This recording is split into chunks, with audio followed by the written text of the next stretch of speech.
about restarting enterprise architecture in an era of digital transformation. We are now officially a little over an hour after lunch, I think. So my job is to try and keep people waiting for the next 45 or so minutes. So we'll see how I do. We're going to talk through a couple of things. Actually, I think I ended up taking that last slide out, so we're not going to talk through lessons learned specifically as a slide. We'll actually talk that throughout the entire presentation. I'll share those lessons learned. We're going to talk a little bit about my perspective on what digital transformation is. We're going to talk about what went wrong with enterprise architecture in this context of digital transformation and how do we fix it. So that'll be our conversation today. Questions along the way, feel free to jump in. I'm happy to have a dialogue if you guys would like to do that. Otherwise, I'm just going to stand up here and talk to you.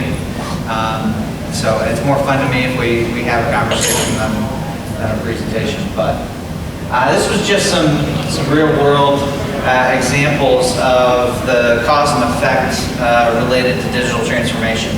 I tried to find a few that weren't the standard. I didn't want to stand up here and say, well, Airbnb and Uber and oh, it's scary. All right, so let's talk about some of the things that have happened that you might not hear a lot about. So the first one is an example of a newspaper company. Obviously, we all know how the advent of the internet, news movement to the internet has impacted the newspaper industry. Well, this particular company was a little bit out in front of that. They saw what was coming. They saw their classified ad revenue driving down. What did they decide to do?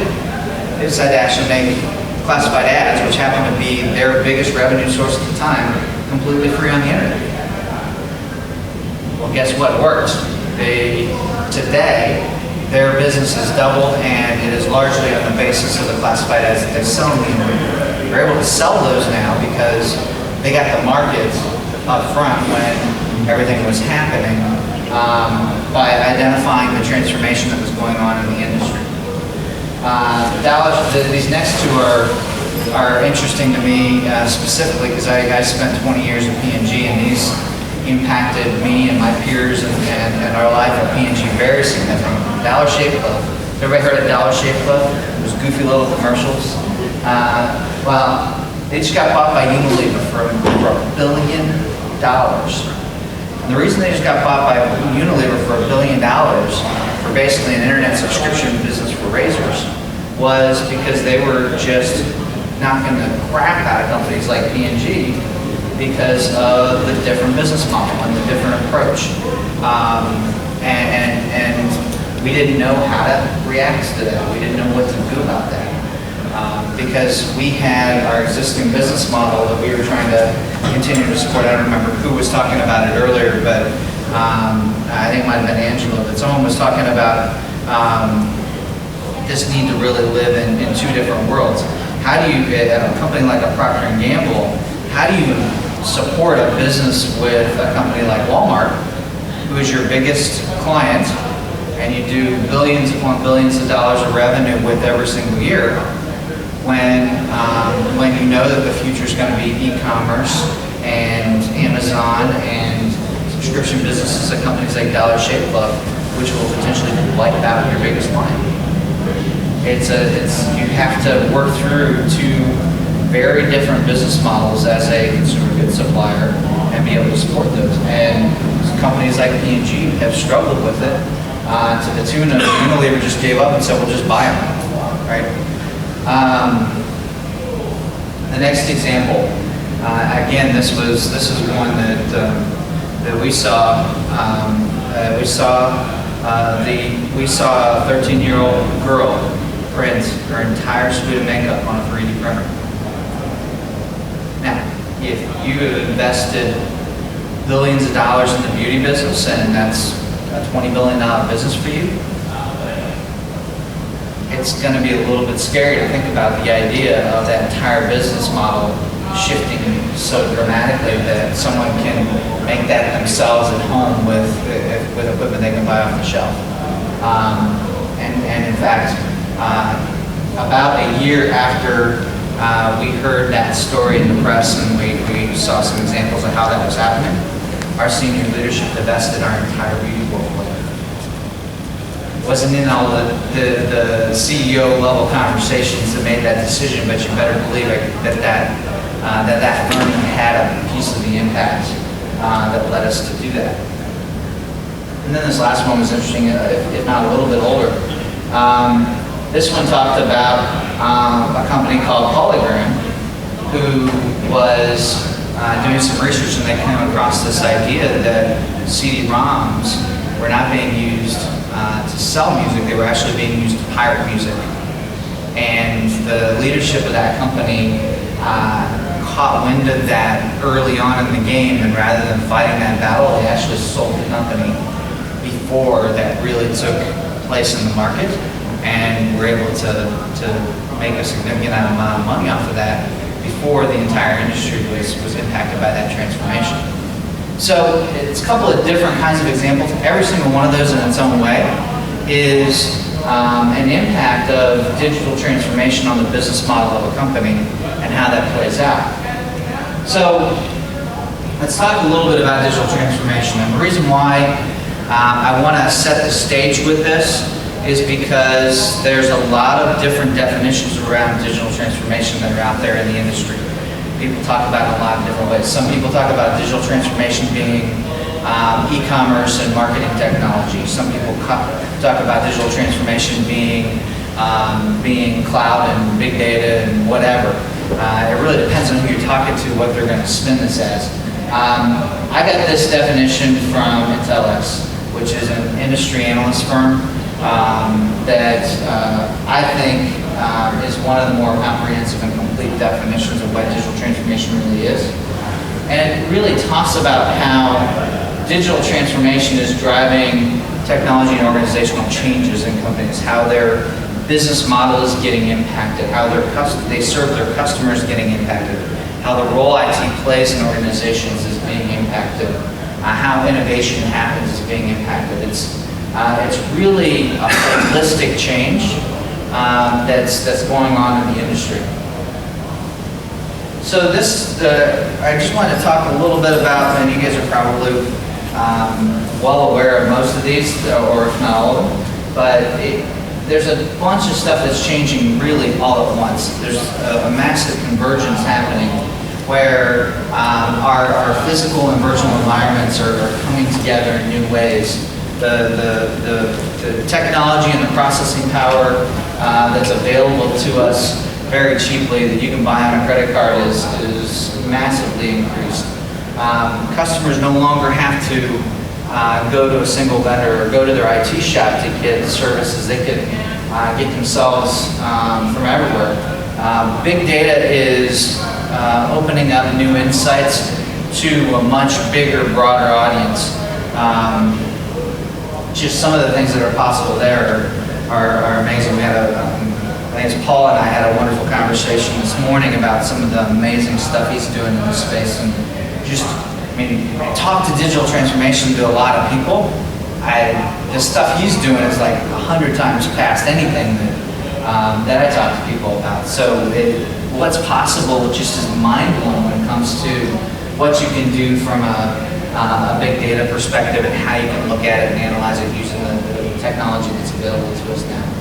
And then the idea of consumer behavior really changing as well, and this idea that you need to be able to interact with the consumer, whether they're face-to-face with you or on the phone or on a website or on a mobile device, as if it's a single transaction that flows seamlessly through all those different interactions.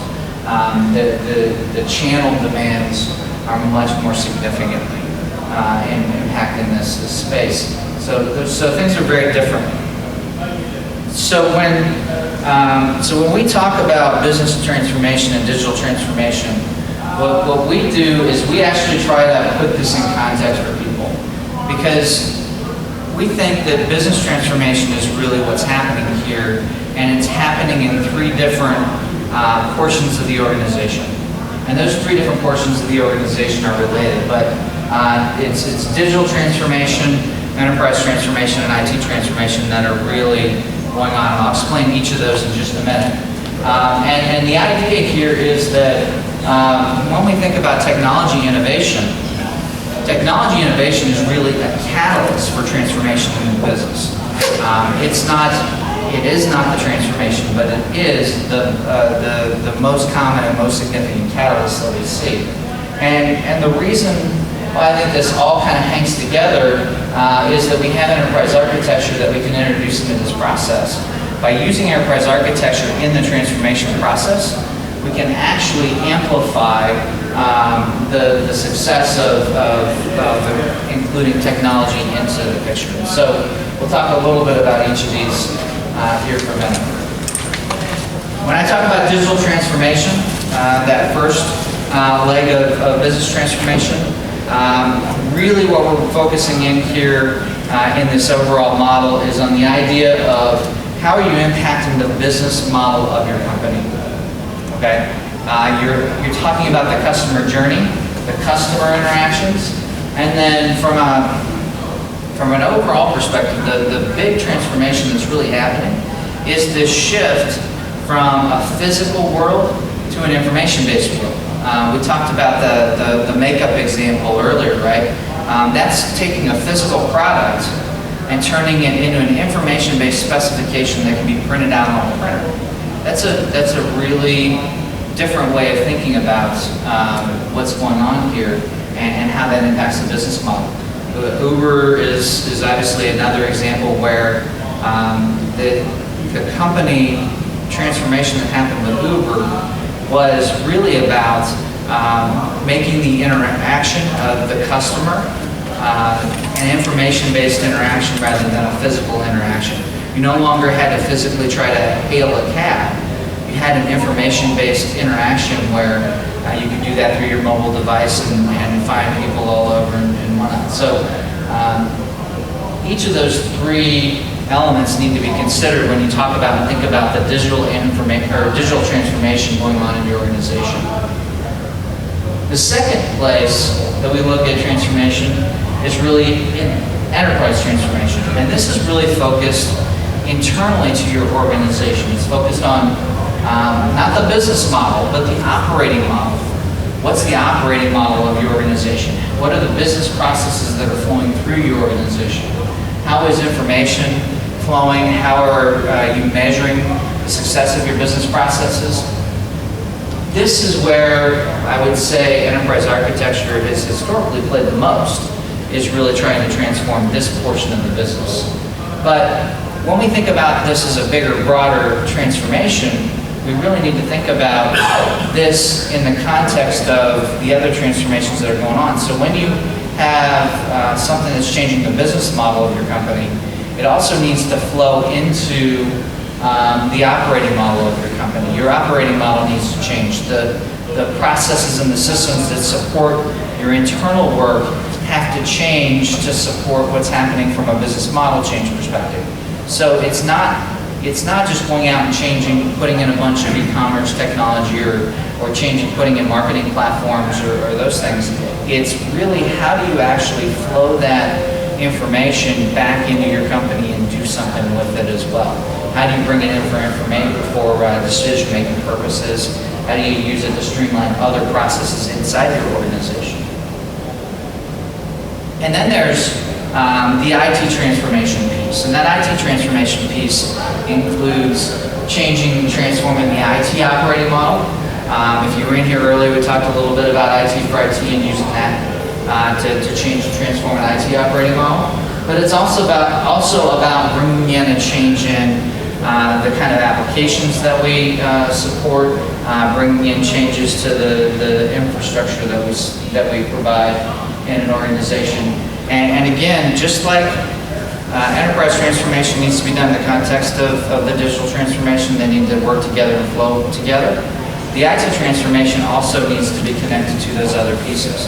In order for your IT organization to have the capacity to be able to support the digital and enterprise transformations that you want to have in your organization, your IT organization has to transform itself. We have to work differently in different ways than we ever have before. We can apply some of the things that we're applying to the business back to ourselves, whether that be streamlining of processes, whether that be some of the technologies that we might think about actually applying them to our environments and our tool sets as well. But we need to have higher levels of productivity in the IT organization. We need to move faster to be able to meet the demands of enterprise and digital transformation that are going on in other parts of the organization as well. We also talked about technology innovation and how that is one of the key elements. This is the catalyst for a lot of the transformation, a lot of the business transformation that happens in organizations. And so how do we continuously scan the environment to understand? I put this picture in here because historically when I've taught this, I haven't had a picture to talk it from, and I would just say cloud and big data and Internet of Things, but those aren't innovation anymore. Those have been around for a while, and so how do you really keep up with all the things that are possible? There's one that's really interesting to me for one of the engagements I'm doing right now. I'm working with a company back in Dayton that is they're a thermal indicator company. They create the forehead thermometers and similar sorts of things for industrial purposes and whatnot. And they're a completely 100% analog organization today. All they have is a little plastic strip and a piece of chemistry. Well, when you look at some of the things that are possible from an industrial perspective, and if you go all the way down here to this thing called smart dust, what smart dust is, if you haven't heard about it, is it's really small microchips that basically you could get a handful of these, throw them up in the air, and they have low frequency bandwidth where they can actually create a network among all these different particles and sense everything that's going on in their environment as a sensor, and then transmit that data back to a reader. So you could actually use this smart dust, throw it up in the air in an environment, you could understand temperature and humidity and everything like that very quickly and easily. Well, that's going to put their entire business model out of business in a couple of years, because the need to have these plastic strip thermal indicators will no longer be there. So how do they think about what's coming down the pipe from a technology innovation perspective? How do they understand what those innovations are going to do to catalyze business transformation for them? And how are they going to transform their business model to support that? What do they need to do differently from an enterprise perspective to do something with that data that they're going to collect through these devices? Today they can't collect any data off of that little plastic strip, but if they could, they can offer additional services to their end customers. It's going to transform their business model, their relationship with their customers. And to be able to do that, they need to have a new set of IT skills in their organization that they don't have today. So this kind of technology innovation is going to be a catalyst for business transformation through every leg of the company. So what do we do with, so that last piece of enterprise architecture, and how do you use enterprise architecture to amplify this? So part of what we do with architecture, obviously, is we scan the environments, and then part of what we do is we really understand what's going on and understand the strategies and the inputs of the organization, and we translate that into that executable plan for transformation in the organization. So it's important that we understand the role architecture plays in all this. If we don't have enterprise architecture in the picture, what we typically have in most organizations is technology for technology's sake. We have people going off and playing with cool toys, trying to figure out something that might be someday potentially useful for the business. Enterprise architecture helps us make those connections between the technology innovation really back to the corporate strategy and how that's going to impact our transformations in our organization. Now, what's gone wrong with EA over the last several years that is kind of leaving us out of the picture in some cases? There's a lot of companies I talk to that have eliminated their enterprise architecture function, or they're doing work outside of EA, they're doing work outside of IT altogether. I stand here in front of you today because I lived through one of those. At P&G, we cut our entire EA function for a period of time, and as a result, I ended up leaving the company. So something's going wrong with enterprise architecture that's leading us down this path. And I would argue that there are, I think I've got three things. The first is the idea that we default a little too often to that ivory tower mindset. We lay out the plan that must be adhered to. We're the traffic cop that's stopping or slowing down the organization. We don't partner with the organization to really to develop those transformation plans as well as we should. That needs to be a conversation. That needs to be something that we work together with the executives in the organization, with the developers in the organization, with the technology experts to really put these plans together. And historically, we've not done as good a job as we should have in that. Now, understand, I'm not talking about you specifically or you specifically. These are generalizations for what I've seen in the industry, but they hold pretty true. The next thing that's really been a problem is this idea that as architects, we're often too slow. We're slowing the process down, and we don't give any consideration to the cost of delay that's associated with that. I was actually working with a company out west to start up an EA practice, and one of the things they put in their charter, because they had another consultant that had helped them with this, and they brought me in to review it and do some other things. One of the things that they had put in their charter was the very first thing we want to do is we want to get a current state of the entire enterprise. Okay, so how long is that going to take you before you're actually doing anything productive for the organization? 6 months, a year, 2 years? So one of the things I kind of came back to them and immediately said was that you can't do that anymore. Yes, 5 years ago, maybe people would try that as their way of starting up an EA practice, but in today's day and age, you can't do that. You have to really chunk this out into bite-sized chunks that are delivering business outcomes back to the business very quickly. We recommend 3 to 6 week increments for driving your enterprise architecture forward. Figure out how you can identify 3 to 6 week increments that you can put tangible business outcomes, business value associated with those, so that you can get that back in front of the organization very quickly. When you don't do that, what tends to happen is, A, the organization starts to go around you, or B, the organization forgets about you and forgets that you exist because you've walked away from them for a year and haven't had anything to do with them. So that piece is critical, the fact that we've been historically a little bit too slow. And then the third piece is that I think we have, to some extent, as organizations and individuals, we've refused to mature. The two most prevalent architecture frameworks, what would you guys say those are? The two most prevalent architecture frameworks in the industry? TOGAF and ZAC.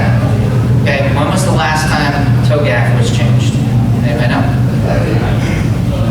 9 years. Yeah, almost a decade. When was the last time ZAC was changed fundamentally? Maybe a little. It's not that much more structure focused, so it might be a little more current, but it's not current. Yeah. So, and I would say that that's to some extent true with most of the other more popular frameworks. I'm not nearly as familiar with some of the government frameworks as I am with some of the TOGAF and ZAC. But I think we have not evolved. We've not matured as much as we should have. The other thing I would say from a maturity perspective is organizations don't evolve their enterprise architecture practice as well as they should. They get caught, right? So we have, when we talk to organizations, we have a very, very simple model for evolution of EA within an organization. It starts with solution architecture, really driving value reactively in the context of projects.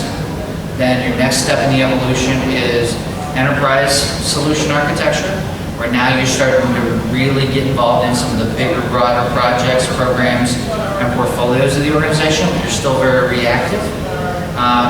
And then when you make that shift to become proactive, you're doing enterprise IT architecture. You're looking across the IT landscape, you're scanning proactively, and you're trying to drive business value that you are identifying through gaps and overlaps that you bring forward in the organization.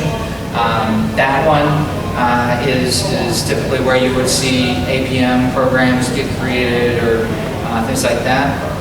And then the last one is enterprise architecture, kind of full-blown maturity level, where now you're actually driving business model change, business process change proactively. You're identifying opportunities broadly across the organization rather than simply in the IT landscape.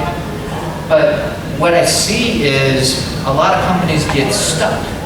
They get to level 1 and level 2, but they never make it to that third level. They never mature their IT or architecture to the point where they actually start to be proactive rather than reactive. They get stuck in working on projects. They get stuck in IT governance. They're never actually doing that scan, that look forward that architecture is situated for in a way that nobody else in the organization really is.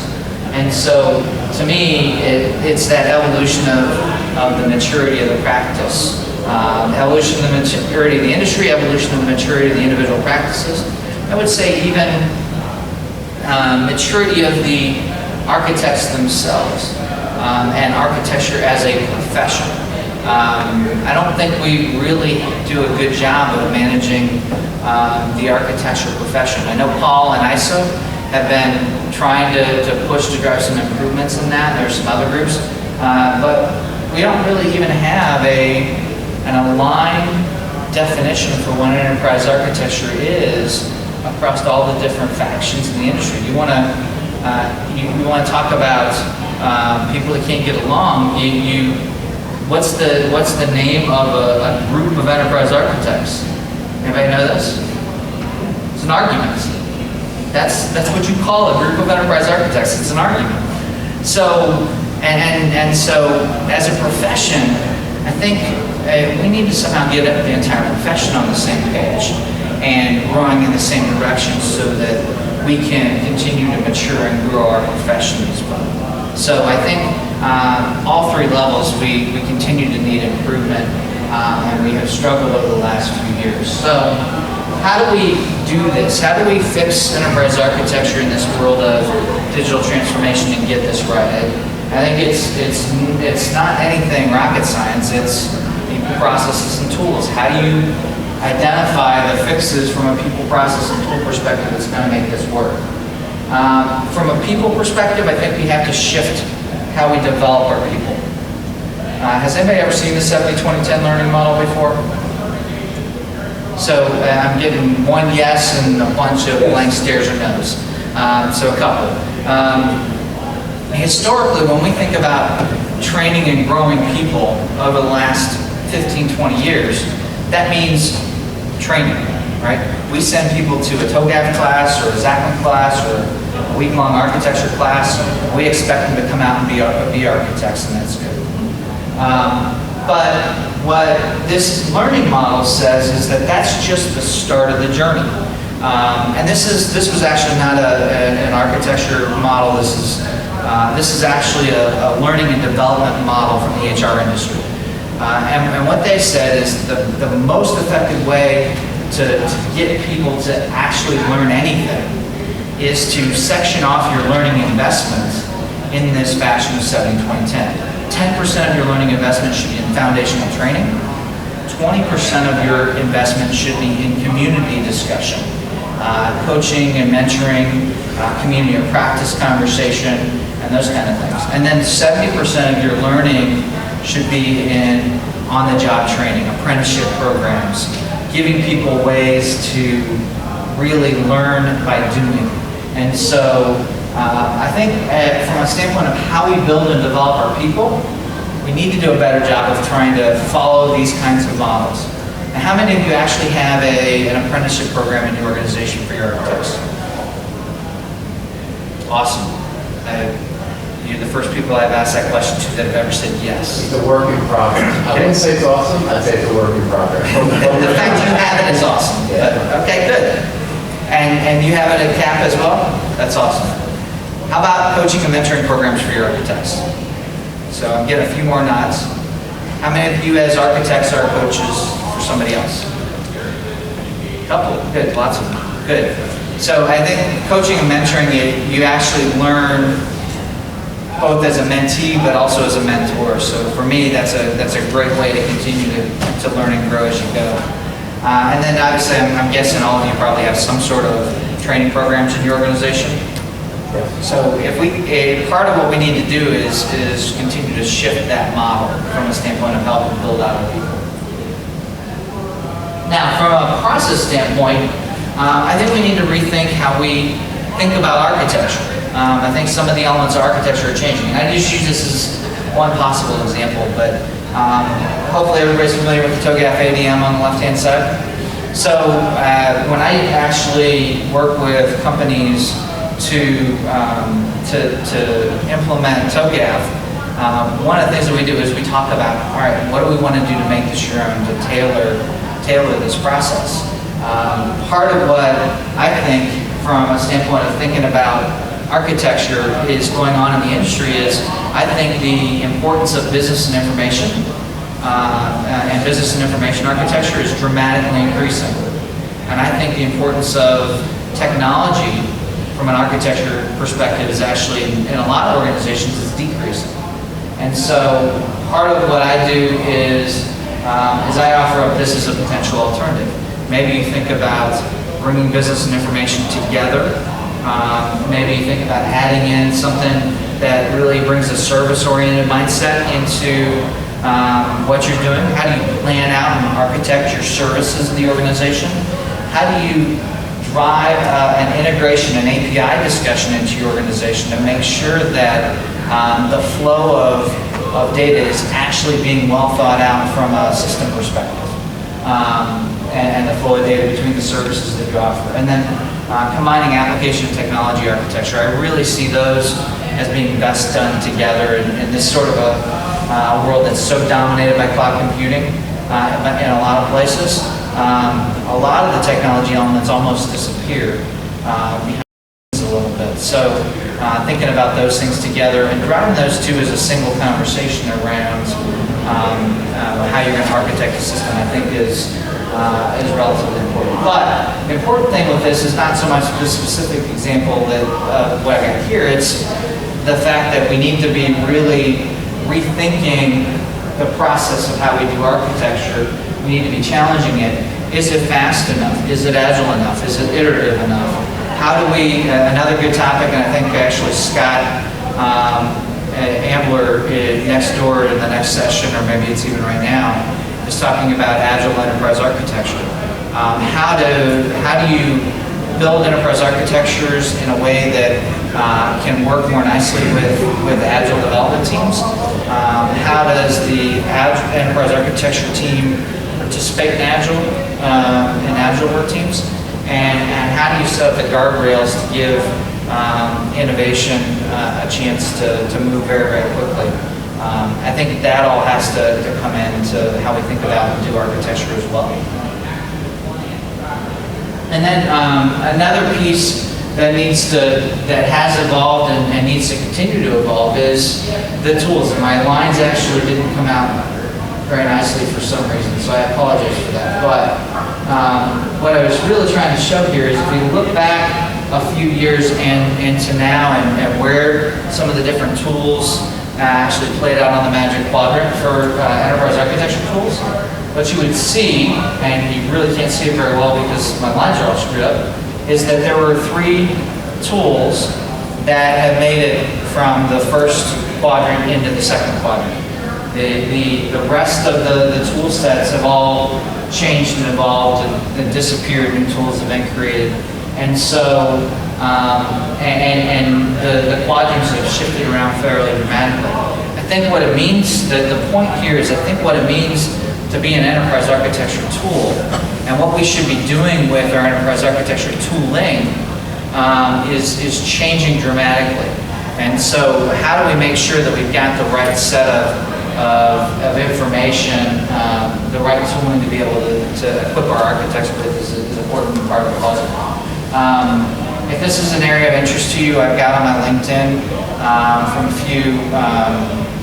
few months ago an article I wrote on the latest Magic Quadrant for EA tools and how the different tools are playing in the market and kind of what's going on. And so it kind of interprets the Magic Quadrant and how to understand it in the EA tool space specifically. So you can check out my LinkedIn for that if you're interested.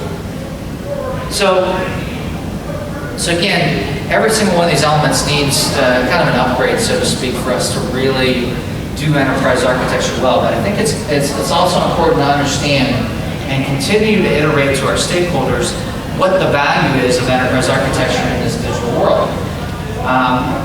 We're the group that can bring that proven set of transformation techniques. We've done this before. I mentioned the enterprise transformation space is a space where we've done a lot of work over the last 20 years. We can apply those proven techniques to the digital transformation space, to the customer journey, to the business model.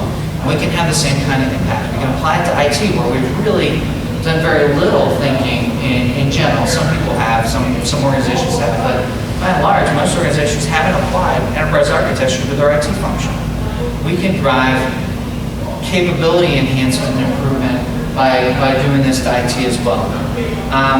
A second value that EA brings to the table is that big picture perspective. I talked about in my presentation earlier about the importance of content versus context.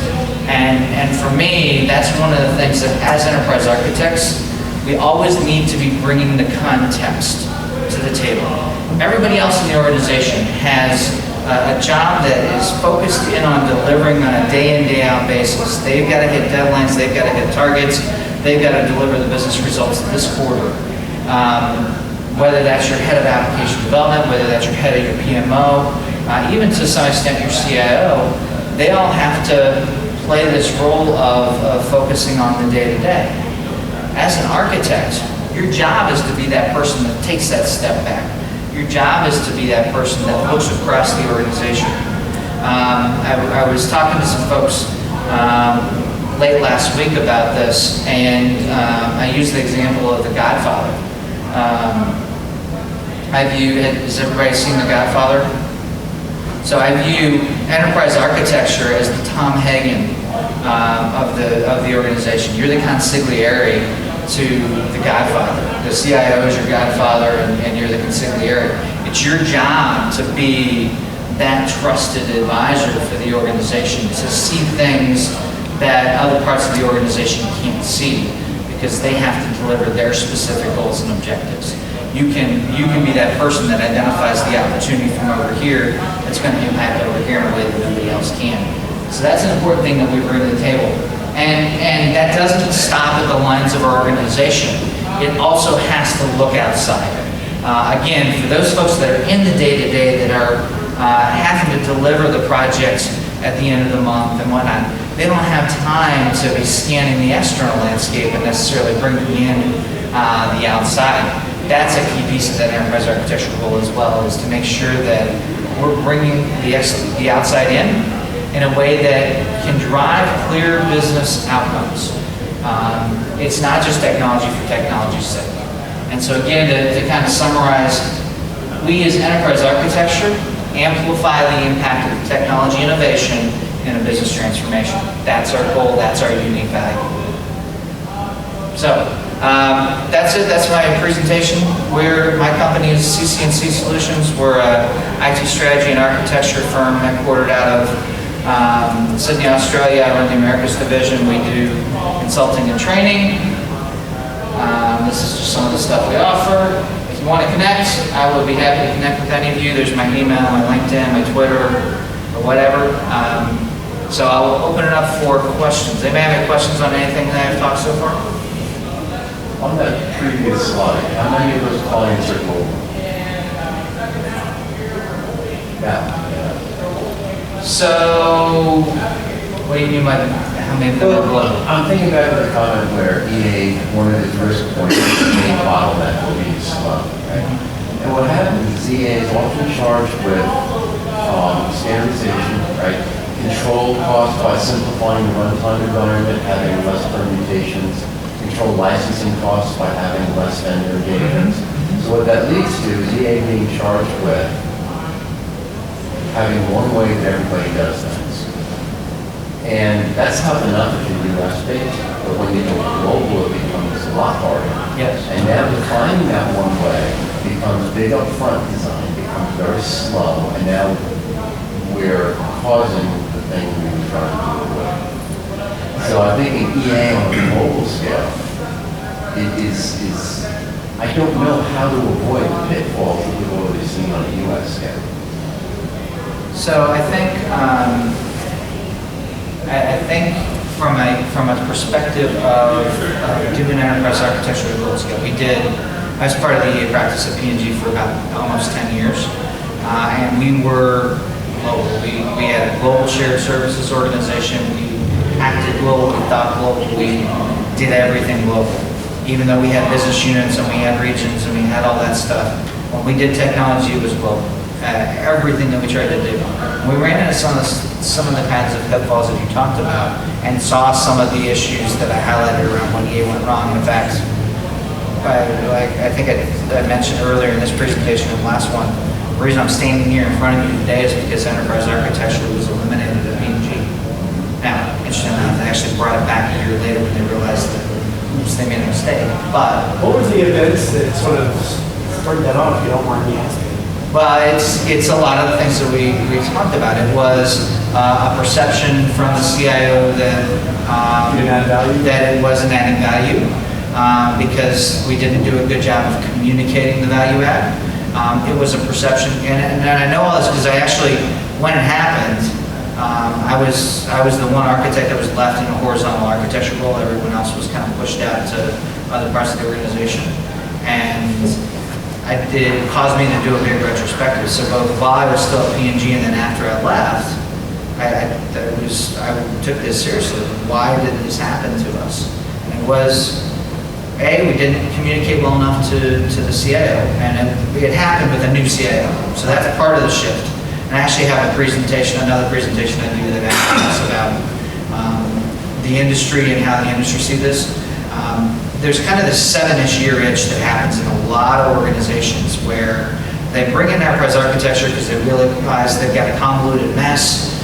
They get a new business challenge, or they get a new CIO, and they say, okay, we've got to have somebody fix this. They bring in enterprise architecture. Architecture does a great job, builds it out, fixes the problem, and then gets into kind of a steady state. And then some sort of event happens. Either a CIO transition to a new CIO that doesn't get architecture, or there's a huge cost pressure, or whatever it might be, and they get rid of the EA practice. Usually EA is a set of your most senior, most expensive IT resources. Right. And so and if you can't specifically talk to how they're adding value, it's really easy to look at them and say, let me cut out all these expensive people and get them doing something that's valuable to the organization. So the organization gets chopped, and then inevitably 12 to 18 months later, the organization realizes, okay, now I got a mess again. I didn't have anybody looking at this from an architecture perspective, and now I got spaghetti. Now I've got 3 of everything because I got rid of those people that were helping keep me out of trouble. And so 12 to 18 months later, they stand it back up, go back up the curve. And so, and I've seen this in, even when I was at P&G and wasn't doing consulting, I talked to a lot of different companies doing industrial tourism sorts of stuff. I saw it all over the place. People go through this exact journey. And so it's can you talk the value? It's, are you fast enough, or are you seen as slowing down the organization? And it's some of the things that Angela was talking about this morning. What is the perception of you as a chief architect and you as an architectural community? Are you someone that they can take with you into the boardroom? If you're not, if they don't see you as, if they see you as someone who thinks that they're the smartest person in the room, then then they're more inclined to say, well, I really don't need them, or I want to relegate them to it. So it's some of those things. Now, again, to come back to your question of the global nature and how do you resolve that, the way that we tried to tackle some of that was we tried to lay out a set of things that must adhere to, and then we had a set of things that could be flexible by the market. So we had a core set of ERP capability with SAP, but we laid out a specific set of business situations where we would give someone the flexibility to choose the different ERP system and a way to do that, a structure to do that. We laid in our infrastructure ways to connect in that were designed to allow local market flexibility in certain instances. So you can try to architect in localization and potential opportunities for localization, but you want to be careful about where you do that, and you want to set some guidelines around. Yeah, these are the things we must hold true. These are our truths that must be self-evident, and these are the things that we're willing to be flexible. And I think that ties in with the agile architecture as well. It's the same sort of situation. You're laying out the guardrails that people can work with them, and you want to make those guardrails as flexible as possible, but not too flexible. So. Makes sense, thanks. Any other questions? It seems like, more and more enterprise architecture is walking as hyper. It is. Enterprise architecture is walking a tightrope, and it's a shame because, again, I personally feel like, and I think Angela mentioned it this morning, this is our opportunity. Technology is becoming a much more critical part of the business models of organizations all over the world. Enterprise architecture is such an important way to bring that business transformation about. It's our opportunity to really have a tremendous impact on organizations. And how do we do that successfully? I think we have to change and evolve, and we have to walk the tightrope effectively. So I think it's a hard time to be an architect. It's also a really, really fun time to be an architect if you do it well. So I think it is really fantastic time in my mind. I think I was all to be an architect. And it is an enterprise architect, the terminology, that is really kind of common, right? As I think it was rightly said, right? Because when people think about enterprise architect, people think about them as someone who just talks about bigger thing, better thing, and who doesn't know how to implement. That is a perception. that's one perception. I've heard lots of different perceptions. So I think this is one of the perceptions that people think that, oh, this is kind of a new agile work, or you can use the other presentation. They don't value. And they always talk about something very big, they don't know how to go deep, they don't know how to implement, and they come and do consultancy and then they just go and manage problems. So in this digital world, probably there has to be some different definition or some different terminology for like, I don't know, because maybe some of us have done because architecture issue or something else, so that people just don't have that baggage of, That's actually an excellent point. I've seen some organizations that have done exactly that. They've taken an EA group and rebranded it, transformation team or whatever else. Cloud team and Now we got one of each of those. Yeah. So, but yeah, it's an excellent point. Sometimes there's an issue with our brand. Yeah. But I think that's exactly it, right? You have to get away from this and more of the trusted advisor, right? absolutely. I think, at least in my organization, there's times where people have a risk appetite for, the risk appetite changes, so enterprise architecture and risk appetite lower. It's not needed, right? If that's what you are, if you're truly a trusted advisor, then you add value. Right. Absolutely. So you still get a bad rap, because at some point you gotta say no. Yeah. And then Yeah. people are like, oh, you said no, you're in my way. You're a bad thing, because you're in my way. Right. So You don't necessarily, you have to let the business do the business, but there's some things that I think that when you're that trusted advisor, you give them the solution that works in the realm of it. You can't really not let them do your job. yeah, I mean, mean, to your point, I think this is one of those things I would bucket under advanced enterprise architecture techniques. Is how do you say no without letting them feel like you said no? Yeah, well, I mean, you just don't say no. You say, here's what you should do. Here's the solution. Yeah. Oh, no, we say no. Well, I don't think that works very long for a very long period. It just depends on who's asking. Yeah. Yeah. It's really interesting to hear about some of the barriers to, because like, there's that certain sense of being a visionary that I can perceive as being part of being an architect, where you would have some perception of a perceived problem that you can see based on your perspective. Maybe, you know, the business organization or the hardcore development team isn't able to see because they don't have that top-down view of the whole organization. And seeing it like a visionary path and saying, oh, well, we can apply resources to solving some problem we don't even know you have, you want to communicate that. But then there obviously would be a bunch of barriers. Being creative at that level can be very difficult in certain situations. Because you have these systems that are working and generating income. How do you identify and establish what the actual business value of having that IT function to their overall organization? Yeah, I think that's an interesting point. I do think that enterprise architecture is not a job for the faint of heart. It's a very hard job, but at the same time, I've done almost every job in IT, and it's the most rewarding and interesting and fun job I ever had. So, now, it's not for everybody,